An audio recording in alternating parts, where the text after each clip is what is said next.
literally mansions. Hey, how you doing? This is Tom, and it's Tom's Radio Room Show. And this radio is messing with my life. I am spending so much time with this radio, having so much fun. It's unbelievable. What I did this morning is I wanted to do a medium wave band scan. It's about 8 o'clock in the morning.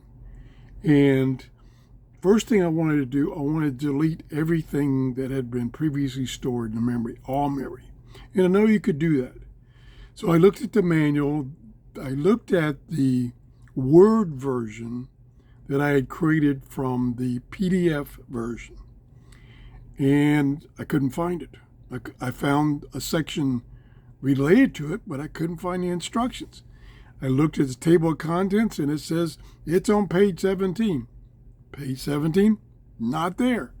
Tried all kinds of things. I got it to work once, but I couldn't remember how I did it. So I said, well, wait a minute. Maybe there's something wrong with my doc file. Maybe when I was editing it or it converted it, something went wrong. So I downloaded, once again, the PDF from their website. And sure enough, on page 17, at the very bottom was the simple instructions for deleting everything, all the memories. So I did that. So then I did a band scan of the medium wave band, and I couldn't believe what it found. What I did is I went to Radio Locator and set it up to give me a listing of all the stations, medium wave stations, within 75 miles of me. Well, when I was reviewing what it found a number of stations beyond 75 miles, or maybe not beyond 75 miles, but were very, very weak or unintelligible. So I said, well, let me go back and I'll do the same thing, but for 100 miles.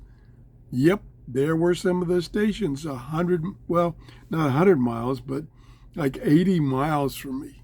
Now, keep in mind that medium wave, you can do DXing, which is when skip, depending on weather conditions, solar conditions, you can receive distant stations that are bounced off the ionosphere. So you can get a medium wave station, same way with all the other bands, you can get medium wave FM, shortwave stations thousands and thousands of miles away, depending on the conditions. Well, this morning it's heavily overcast, so I don't think I'm going to get any skip, but I did get some very distant stations. Let me see if I can find one as an example for you. Turn the volume back up. So more, Okay, this one's very close by. We'll get a better idea of where things are at, including officials. But yeah, that report that said the helicopters had to be pulled down for a while there. Okay, there's something there, and I got to rotate because the stations are probably that way, at 1420. Now, let me see if I can find, and I can hear the guy talking, very weak. Let me look at my listing of 100 miles under 1420. So, come on. 1420, yes. That station is only 32 miles. Okay. That's not a big deal for this radio. Let's go on.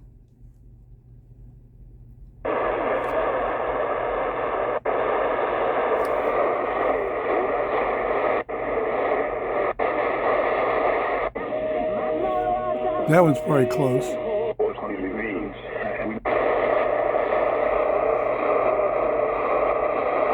I can hear something that's really noisy. 1530. 1530. Yep, that'll be on page 3. 1530. Yep, there's a station on 1530 in Inglewood, Florida, 74 miles. 74 miles. Let me see if I can get it stronger.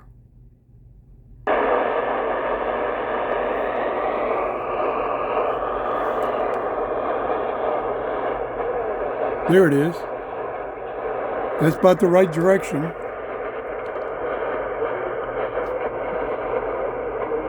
I can hear somebody talking. This radio is amazing. And it's got, let me turn the volume back down. It must have a very small AM medium wave antenna because it's a tiny radio. It's a little tiny radio. So the antenna can't be that big. Now, what I can do is, and I got to go through the manual again to figure out how to tell it to use an external antenna and see how it does on medium wave and FM and shortwave for that matter. Because, for instance, as I showed you before, the shortwave and FM telescopic antenna is only 19 inches. So it's okay for FM, not any good for shortwave. So I got to do these experiments. I'm sure using a lot of my time playing with this radio because it's so cool. It's such an interesting radio. I hope you like this radio. I do. If you got one, let us know. Tell us how you like it or don't like it. Any problems you've found with it. Let us know. Have a great day. Bye-bye.